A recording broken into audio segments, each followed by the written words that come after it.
बिस्मिल्लाहिर्रहमानिर्रहीम, अस्सलाम वालेकुम। आज की जो वीडियो है वो लड़कों के लिए, लड़कों के और स्पेशल जो उनके पेरेंट्स हैं ये उनके लिए कि जब भी कोई नौजवान लड़का जो है वो किसी भी जो सेक्सुअल डिजीज़ है या जिनसी अमराज हैं उनमें मुब्तला होता है, तो वो ये है कि अपने वालिदैन से जो है वो चोरी छुपे जो है वो किसी हकीम या किसी डॉक्टर से रुजू करता है और मतलब है कि ढूंढते ढांढते जो है वो किसी अच्छे डॉक्टर तक पहुंच जाता है और उसके बाद अपना ट्रीटमेंट कराता है और ठीक हो जाता है। लेकिन जब ये बात लड़कियों पे सादक आती है या वो किसी इस तरह की बीमारी में जब मुब्तला होती है, तो ना तो वो ज़ाहिर है चोरी छुपे किसी डॉक्टर के पास जा सकती है, ना ज़ाहिर है वो किसी से मशवरा कर सकती है, इवन कि वो अपनी माँ, बहन, भाभी, इवन उनसे भी जो है वो छुपाती हैं बातों को। और कुछ जो शादीशुदा ख़वातीन हैं वो तो अपने शोहरों से भी ज़ाहिर है अपने जो अमराज हैं उनको छुपाती हैं। और उसकी बेसिक रीज़न हमारा जो है वो सोसाइटी है और हमारा जो कल्चर है वो ये है कि, और फिर जो वालिदैन हैं ज़ाहिर उनकी तंग नज़री भी होती है और फिर ज़ाहिर वो बेचारों उनको पता भी नहीं होता। और इस जो गैर ज़रूरी जो हिजाब है और उसके चक्कर में होता क्या है कि वो फिर जो ज़हनी अमराज हैं उसकी तरफ जो है वो चली जाती है। और ज़ाहिर है जब उसके मिजाज के अंदर तब्दीली आती है, चाहे उसको गुस्सा आता है या हर बात का वो उलट मतलब लेती है या आगे से उसका रिस्पांस जो है वो थोड़ा सा नेगेटिव होता है, तो वो फिर ये है कि लोग जो उसके घर वाले हैं उसके सामने जो है वो आना नहीं चाहते या उससे कतराते हैं या अवॉइड करना शुरू कर देते हैं। तो उससे ये है कि वो और ज़्यादा जो है वो तनाई के शिकार हो जाती है। उससे ये है कि वो और डिप्रेशन का अंसर भी उसमें आ जाता है और फिर ज़ाहिर वो जो मेंटल डिसऑर्डर हैं जो सीवियर किस्म के उनकी तरफ जो है वो चली जाती है। अब वो फिर ज़ाहिर ये सीन जो है वो और चलता रहता है और फिर क्या होता है कि उस बीमारी को जो है वो बीमारी नहीं समझा जाता और यही समझा जाता है कि इसके तो ज़ाहिर किसी के साथ कोई मामलात हो गए हैं या इसका जो है वो मोहब्बत में कोई नाकामी है या इसके साथ कोई इस तरह के इशू हो गए। तो फिर क्या होता है कि या तो जो मालदार लोग होते हैं या पढ़े लिखे या थोड़े से समझदार होते हैं, तो वो जो स्पेशलिस्ट डॉक्टर हैं उनकी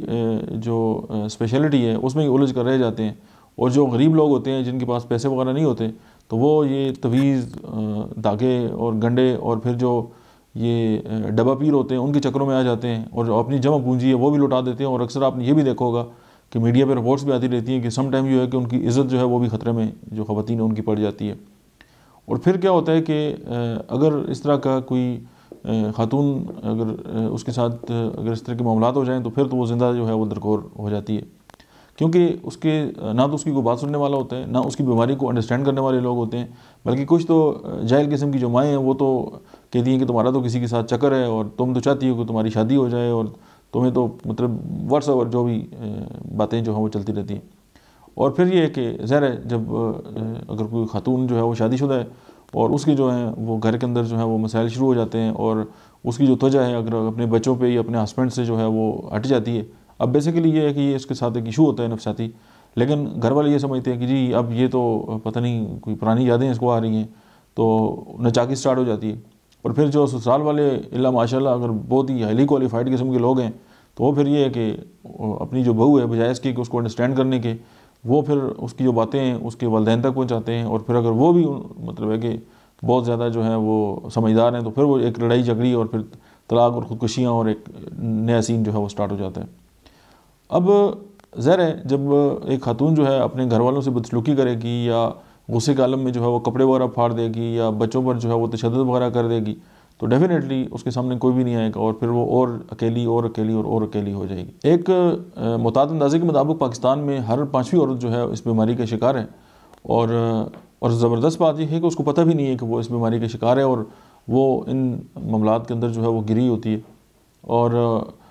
मतलब है कि मतलब आप ये समझिए कि जो पूरी ज़िंदगी की जो उसके अंदर एक उमंग होती है वो ख़त्म हो जाती है। अब फिर आप ये देखिए कि इसमें एक और ज़बरदस्त ऊपर से जो उसको हम क्या कहते हैं कि स्टैम्प लगी हुई है कि आप किसी भी जगह चले जाएं तो ख़वातीन के पोशीदा अमराज और मर्दों के पोशीदा अमराज, मुझे नहीं समझ आई ये कौन से पोशीदा अमराज होते हैं। और इनको पोशीदा कर कर के लोगों को इस बात पर कायल किया जाता है कि आपने कभी भी अपनी किसी बीमारी को जो है वो डिस्कस नहीं करना। मर्द जो हैं वो घबराते हैं, तो फीमेल तो अपनी बीमारी जो है वो मतलब बयान भी नहीं कर सकती। अब ये बीमारी होती है, उसमें कोई पोशीदा और कोई जहर की बात नहीं होती। जहर है जब नॉलेज के साथ डिस्कस होगी तो उसको एड्रेस किया जाएगा। अब ज़हर STDs हैं, सेक्सुअल ट्रांसमिटेड डिजीज़ हैं, एक बहुत बड़ी इलनेसेस हैं। ज़हर बांझपन में उसमें आता है और उस तरह की बहुत सारी बीमारियाँ आती हैं। लेकिन ज़हर यूट्रस के अंदर जब खराबी होगी और उसका ताल्लुक जो है वो फिर माइंड की जो सिम्टम्स हैं उनके साथ आता है, हमने अपनी केस स्टडीज़ भी बयान की हैं बहुत सारी कि लोगों के जो है वो घर टूटने से बच के हैं, सीवियर की ट्रीटमेंट होगी ये टाइम पे। अब ये पोशीदा अमराज का जब ठप्पा लगता है और जब लोग पढ़ते हैं और वालिदैन भी ये समझते हैं कि यार ये हो रहा है, और वो भी फिर अपनी जो जहालत है उसकी जो गुस्सा है सारा वो भी उस एक बेचारी खातून पे निकलता है, और वो ज़ाहिर है इल्म नहीं होता, उसको भी इल्म नहीं है। और पोशीदा अमराज कह के कि जो है वालिदैन को भी और उसके ससुराल वाले भी यही समझते हैं कि पता नहीं कौन सा मसला है, उसकी बीमारी को अंडरस्टैंड नहीं कर सकते। अगर इस तरह के कुछ सिम्टम्स अगर आपकी मतलब फैमिली के अंदर हैं, तो बजाय इसके कि आप उनसे हमदर्दी से पेश आएँ, आप उन लोगों की जो डॉक्टर को दिखाएं या किसी माहिर नफ्सियात से रुजू करें और उसको जो है वो ट्रीट कराएं, तो उसको ताने देना और फिर उसकी जो ज़िंदगी है उसको जीनन बना देना, ये ज़ाहिर है सोसाइटी के अंदर ये एक बहुत बड़ा अलमिया है। मैंने बारहा ये देखा है। और मतलब मसाइल जो हैं वो ज़ाहिर स्टार्ट होते हैं, और मसाइल इसलिए स्टार्ट होते हैं कि हम चीज़ों को जो है वो अंडरस्टैंड नहीं करते। अब ज़ाहिर जब जवान बच्चे हैं, जब बच्चे बड़े होते हैं तो उनके साथ इस तरह के ज़ाहिर बहुत सारे मामलात जो है होते हैं, बच्चियों के साथ भी होते हैं। तो बजाय इसके कि हम उनको ताने देकर उनको मतलब है कि डिस्क्रेस करके उनकी जो पर्सनैलिटी है उसको ख़राब करके और उनकी जो सारी ज़िंदगी है उसको दाव पे लगा दें, तो उसके बावजूद ज़ाहिर है अगर इस तरह होगा तो फिर उनकी जो लाइफ है, चाहे वो PhD भी कर लें, बहुत आला तालीम हासिल कर लें, तो उनकी जो अंदर की जो शख्सियत है अगर वो ख़त्म होगी और कोई बीमारी अगर उनको अंदर ही अंदर खा रही है, तो फिर उसका कोई हल ज़ाहिर है उनकी ज़िंदगी में तो निकलने से रहा। क्योंकि कोई भी मसला होगा, जब तक आप उसको अंडरस्टैंड नहीं करेंगे और उसका हल तलाश नहीं करेंगे, वो मसला ही रहेगा। तो ये मेरा ज़िंदगी का एक्सपीरियंस था, मैंने कहा आपसे शेयर कर लूँ। अगर आप वालिदैन हैं, आप वालदा हैं, आप वालिद हैं, आपको बेटा या बेटी हैं,